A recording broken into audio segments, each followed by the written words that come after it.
Lastly, top 5 books a beginning YA writer should read Wow. to develop themselves. Yeah, sure.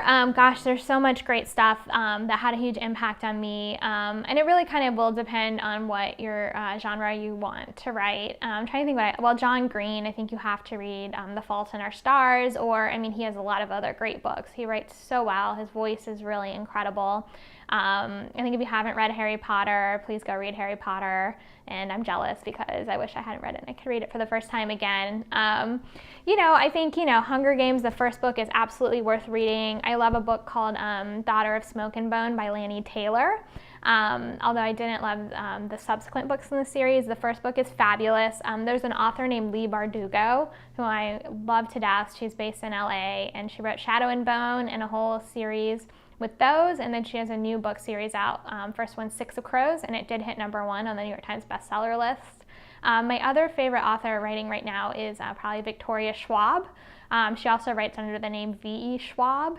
And she has an adult fantasy series called A Darker Shade of Magic, but she also writes YA, which is where she started, and her new one, This Savage Song, is next on my to-read list.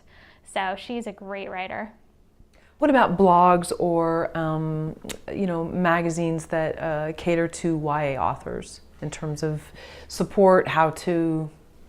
Yeah, I mean, there's a lot. YA Books Central, which is run by CJ Redwine, who also is a New York Times bestselling YA author. She's fabulous. Her new book's Red Queen, I believe it's called, is a great place. There's a ton of bloggers who specialize in YA, and a lot of us, will get reviewed by them. I do have a blog tour going live for my book that publishes, so you can just look up. There's so many great blogs.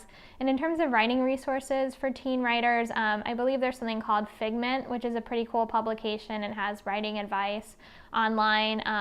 But the things that apply to YA apply to all fiction. So, I mean, there's just tons of good places to read. I love Neil Gaiman's website and writing and blog, and yeah, he's more known for his adult stuff, but he's written comic books and he writes children's books like Coraline, and they're fabulous. So, I think you can learn from all of them. Stephen King, who is an adult writer, his book on writing, a lot of people consider him the best young adult author that is not actually a young adult author. There's a reason why teenagers love his books so much.